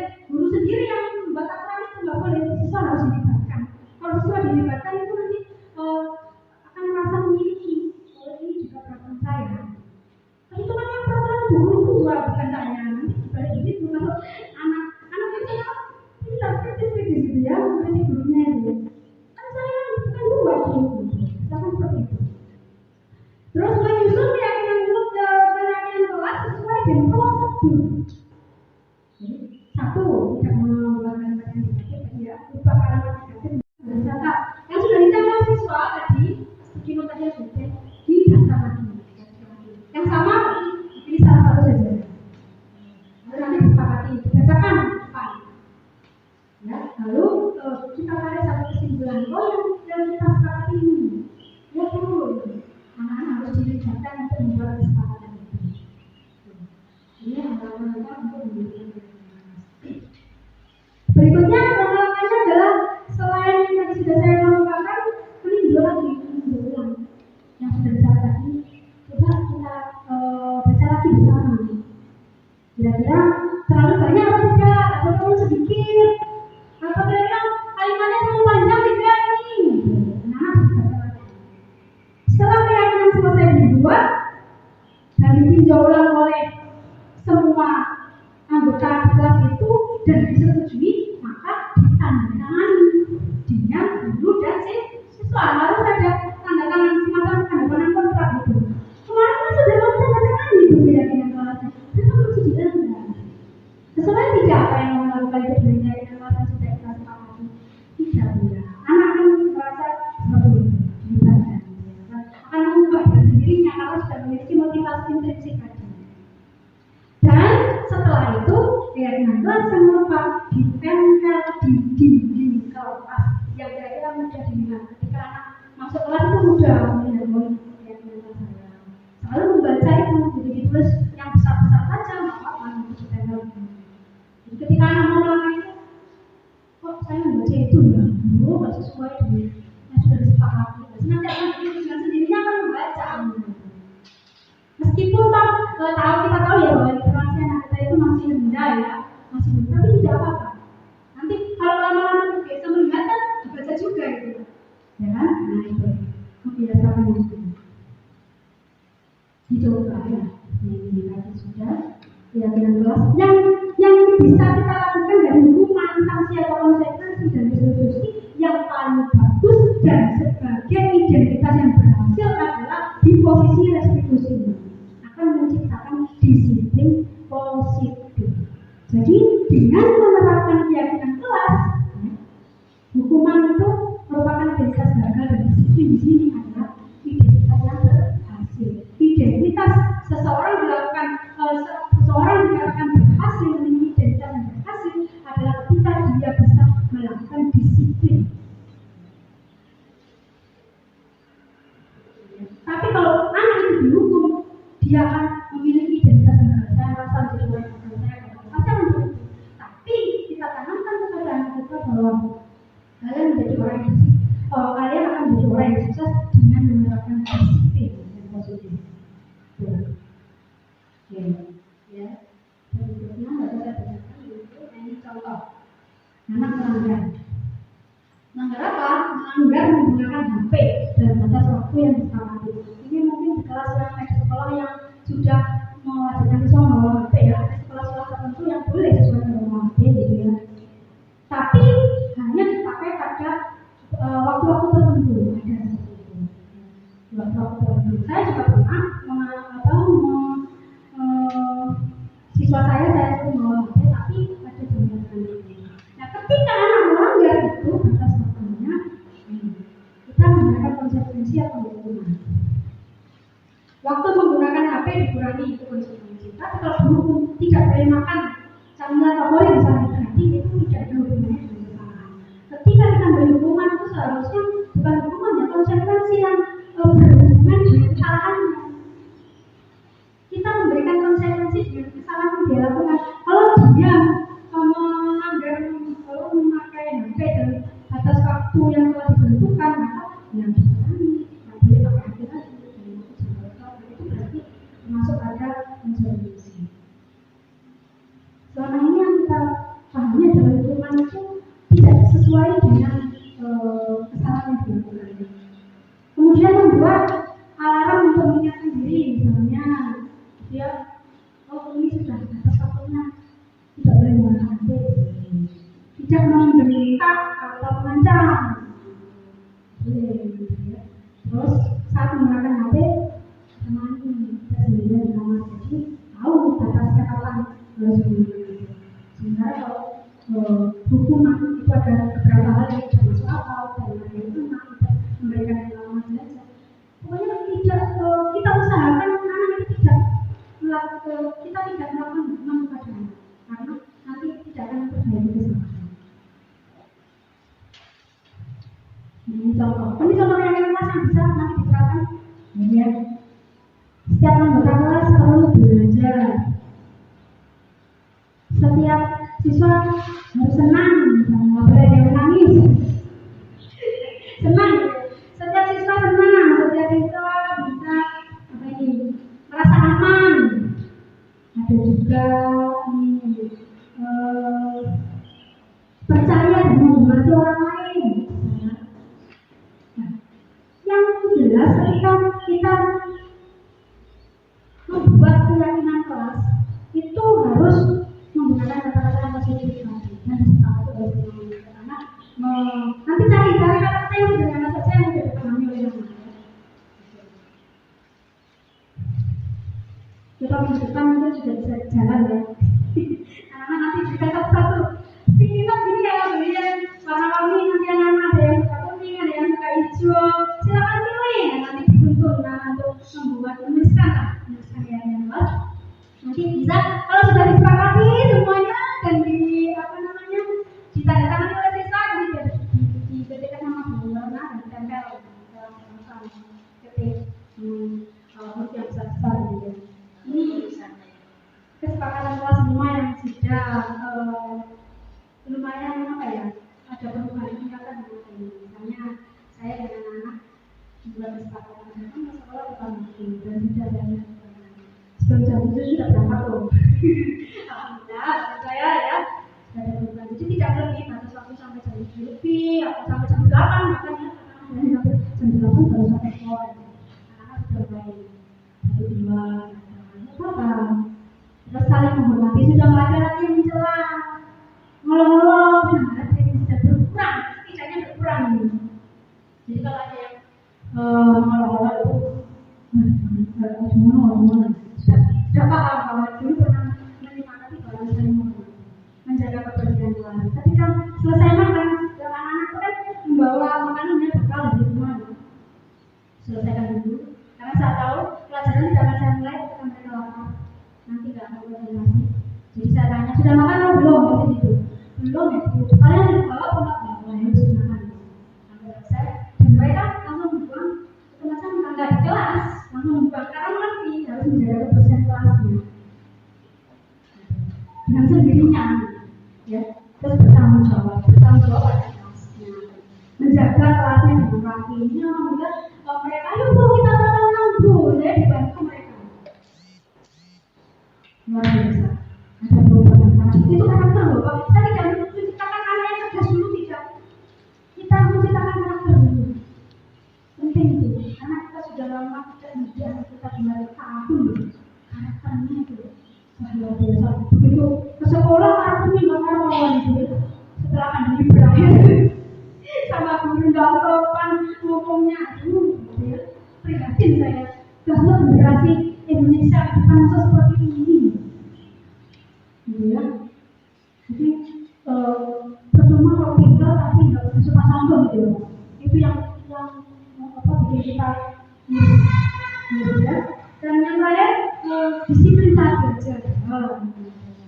Ada beberapa hal, Bu, disediakan ini Bu, Bu ayo kita bercerita. Ya, ketika saya akan melayani anak seperti itu, mereka anak punya kesadaran bahwa kita mengikuti pelajaran saya harus disiplin itu sudah perlahan sedikit kita nggak keluyuran lagi ketika pelajaran.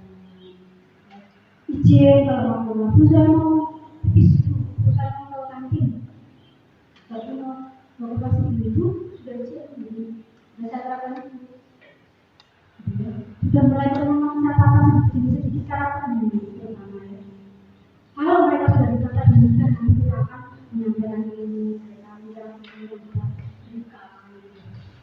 Ini adalah bentuk yang sudah saya kasih nyata untuk keyakinan saya harapkan nanti Bapak Ibu di kelas masing-masing.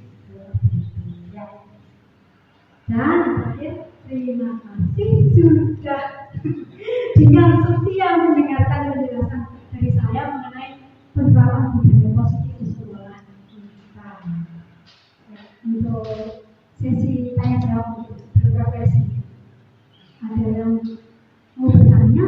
Bapak Ibu, kami silakan. Sampai jam ke satu bulan ya.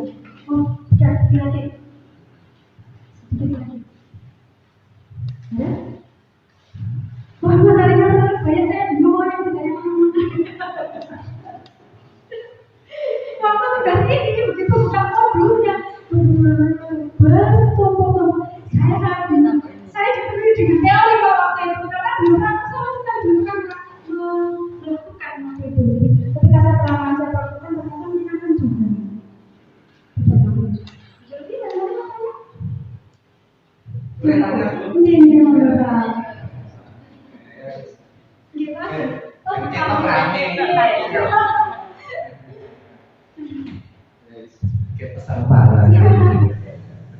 Terima kasih atas kesempatan yang diberikan.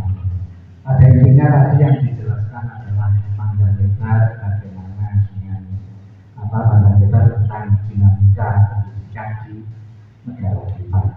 Pada intinya adalah apa yang disampaikan itu nanti adalah dasar pendidikan dari filsuf Yunani kuno zaman Neono, Plato, Aristoteles, Socrates itu kan kalau kita lihat flashbacknya itu tahun lahirnya itu sebelum Masehi. Jadi di sini mengikuti bahkan Nabi. Jadi apa dasar pendidikan dari situ.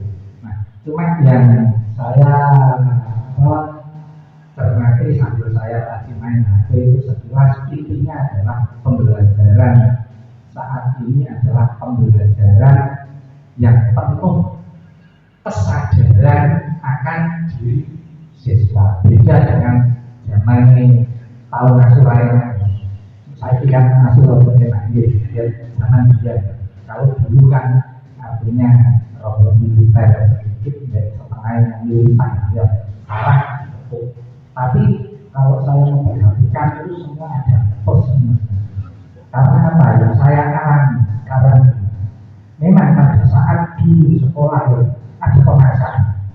Tapi kalau tidak dipaksa, gak benar. Contoh, saya sampai sekarang sudah hafal aksara Jawa dan kata guru ini. Minggu ngarep hafal alas. Sampai betul. Tapi yang hafal tangan lagi. Tapi karena rasa takut, ya akhirnya dengan terpaksa. Tapi ya tadi ada posisinya mungkin jadi sing mentalnya kuat bisa jual akhirnya ke sekolah. Tapi kalau dia dengan pernah, iya, bener ya dulu dia. Aku sampai saat ini ngerti dulu aksara itu dia ngerti. Orang tua saya dulu juga keras. Dan kalau di sekolah siap canggung. Bahkan saat itu ini sekolah berburu. Tapi setelah saat ini yang saya rasakan, nah tapi mungkin karena ya, perkembangan zaman saya mengatakan pegawai pemokam dan lain sebagainya itu ada perkembangan kita sebagai guru. Kadang kita mau keras hati terhadap siswa kok wong tuane sing gak terima manggil. Ini adalah salah satu solusi di mana pendidikan kita yang ditekan dan dibayar-bayar oleh HAM mungkin si pengurus HAM kalian hampir untuk dikontrol ini kan belum tapi ini pemulia apa ditangani penanganan dari sakit gitu nyari. Nah, saya rasa ini adalah suatu hal yang sangat positif. Artinya kalau memang dengan kesadaran yang penuh siswa itu pembelajaran akan lebih terasa menyenangkan dan tidak membosankan. Dan saya berharap ini bisa diterapkan di lembaga kita sehingga anak-anak itu ke sekolah itu tidak dengan raihnya itu luput dari sitok, raihnya dari sitok jadi betul-betul ya. Tapi dengan baca saja. Makanya kalau dengan senang dulu, senang dulu terus speaking itu perlu diberikan, tapi jangan terlalu ya kayak malah kita ngawasi akalan yang seperti itu. Ya itulah karena perbedaan kita. Mungkin kalau volume otaknya balik itu lebih besar daripada kita. Aku jelas kalau jawab dia tapi ya tak paksa ya saya kalau nggak paham sebenarnya. Dan terima kasih.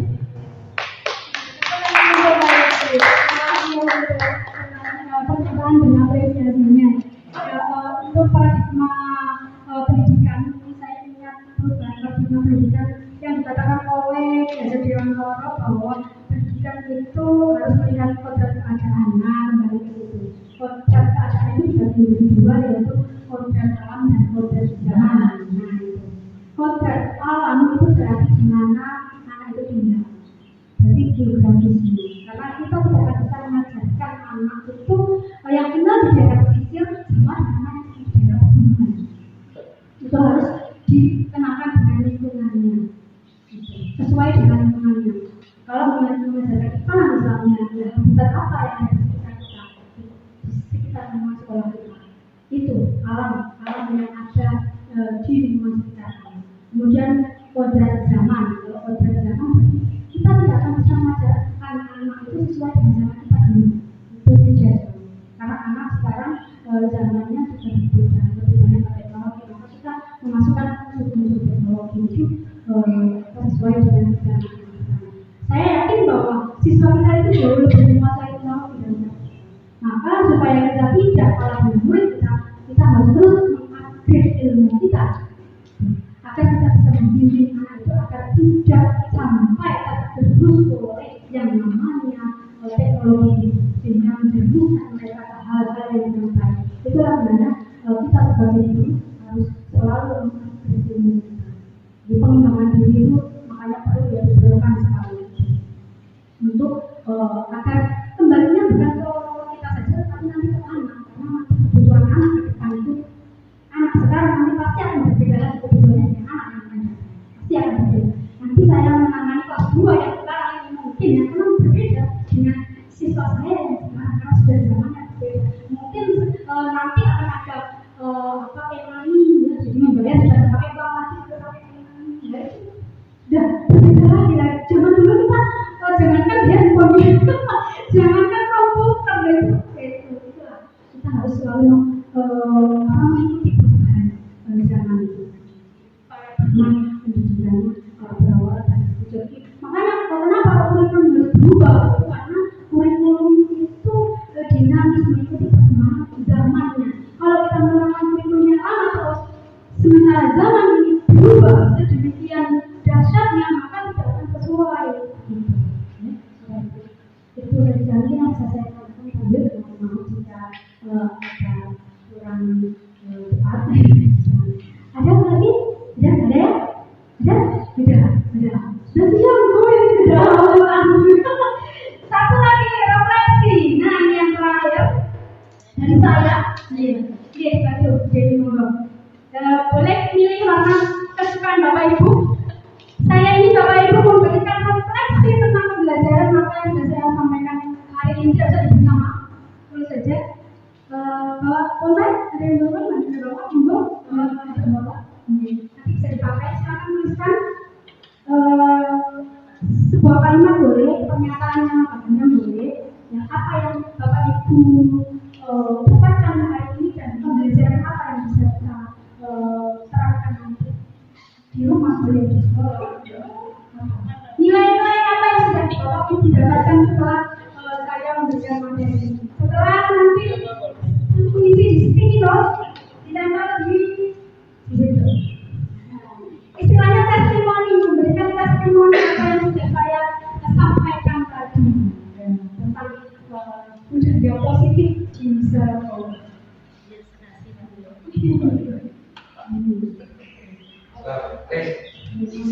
ini. Apa ada hal yang berkesan mungkin? Apa yang berkesan mungkin boleh. Kesan-kesan boleh, kesan boleh. Apa yang boleh? Tapi saya nanti saya menjawab. Kesan-kesan atau positif apa yang Bapak Ibu dapatkan, kemudian apa yang saya peroleh, bisa saya terapkan dan bisa dalam saya.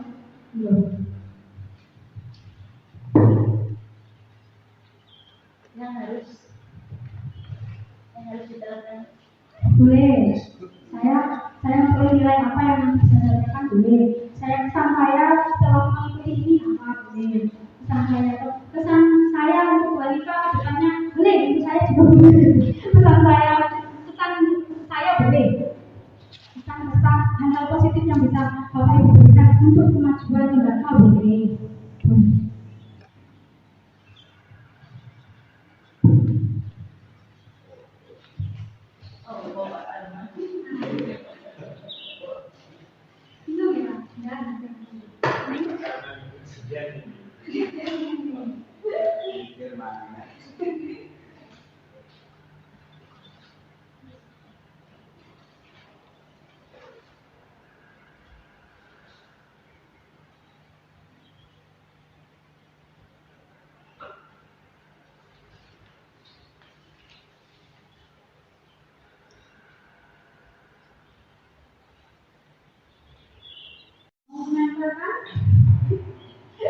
Ya diikuti Pak. Ya apa lagi?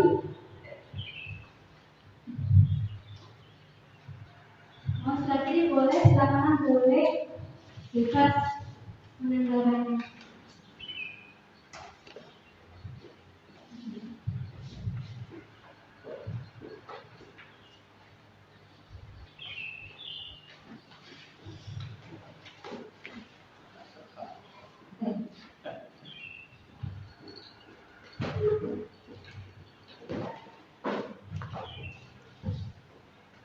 Ya.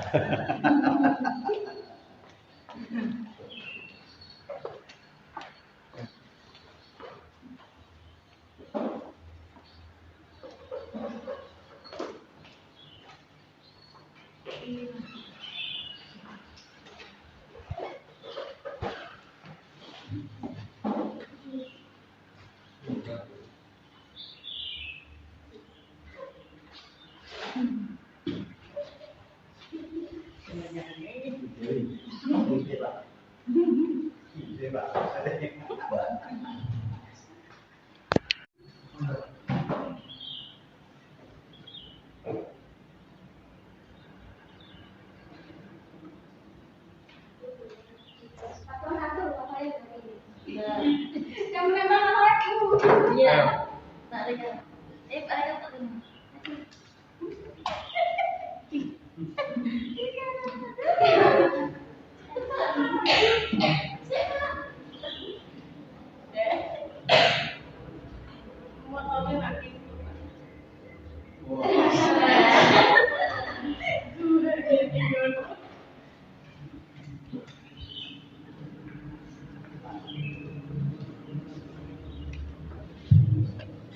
Sudah semua ya untuk papan seleksinya ada di sini. Ini apa ya? Enggak, saya bacakan satu. Ini ada yang saya baca satu ya yang saya pesan saya agar anak-anak belajar bisa menggunakan laptop kembali. Iya Bapak, terima kasih Bapak Ibu tahu ya yang tadi siapa. Iya, itu memang program kami ke depan dan memang sudah rapat koordinasi kemarin dengan Bapak Ibu. Nanti untuk ke depan karena kita sudah mendapatkan bantuan, ya sudah tidak bisa membawa lagi laptop di rumah, maka nanti bisa menggunakan Chromebook dan dapat bantuan itu. Jadi nanti nomor 21 ya akan dikenalkan penggunaan Chromebook itu selalu minggu depan agendanya. Dan nanti akan kami dokumentasikan itu untuk program apa begitu mulai papanan karya ya nanti berkaitan itu. Jadi nanti anak-anak digunakan dari kelas 1 sampai kelas 6 semuanya nanti akan digunakan dengan Chromebook. Jadi nanti yang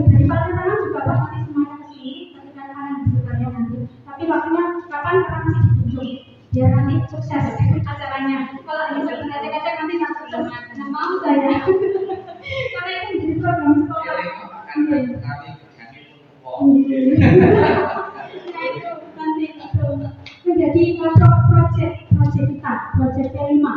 Nanti itu kita seperti akhir itu. Insya Allah dalam bulan ini kita itu akhir atau pertengahan insya Allah masih itu dilanjutkan nanti rapat lagi. Begitu. Terima kasih Bapak Ibu. Itu tadi yang bisa saya sampaikan mengenai budaya positif. Semoga nanti bisa kita terapkan bersama-sama di negeri 3 Paciran ini dan membawa lembaga kita menjadi lebih baik lagi ke depannya. Mohon maaf apabila dalam penjelasan atau pemaparan materi saya tadi banyak kekurangannya dan mungkin ada yang tidak terlalu cepat, ya mohon maaf karena saya memberi waktu, saya takutnya nanti kalau tidak tersampaikan semuanya itu seperti apa nanti kan nggak enak gitu ya, saya tahu itu. Dan terima kasih sekali dukungannya semuanya. Saya merasa apa ya, kegiatan ini dapat terlaksanakan pada waktu ini. Saya ucapkan terima kasih dan saya akhiri dari kami. Wassalamualaikum warahmatullahi wabarakatuh. Saya kembali ke moderator.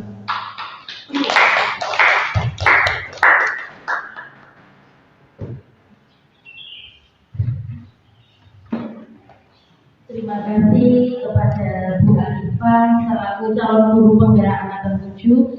Semoga kita semua juga ikut tergerak hatinya ya untuk membangun sekolah kita tercinta ini. Amin amin ya rabbal alamin.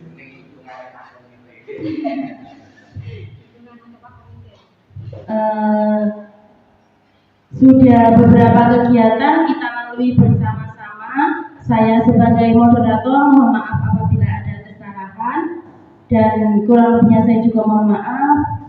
Mari kita tutup dengan bacaan doa yang akan dipimpin oleh Bapak Agus. Terima kasih dari saya. Wassalamualaikum warahmatullahi wabarakatuh.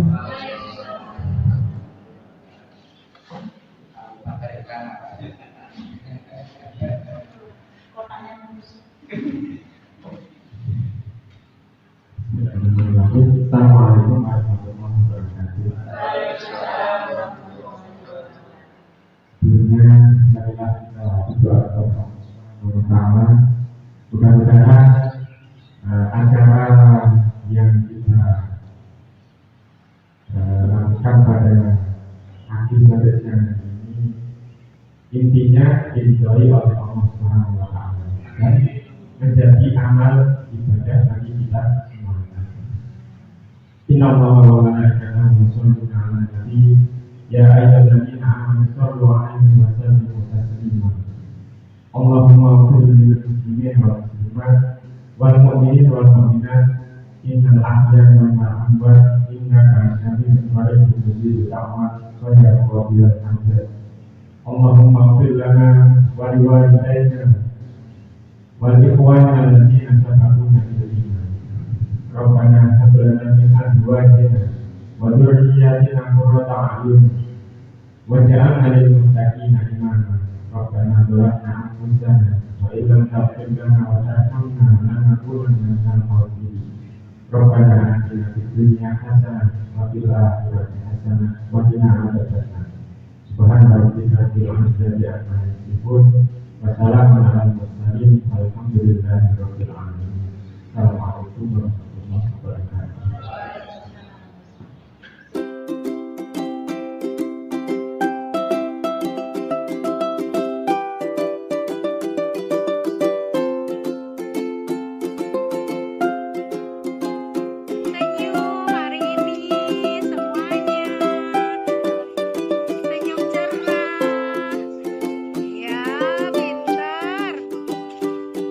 Kita song-song hari Senin dengan penuh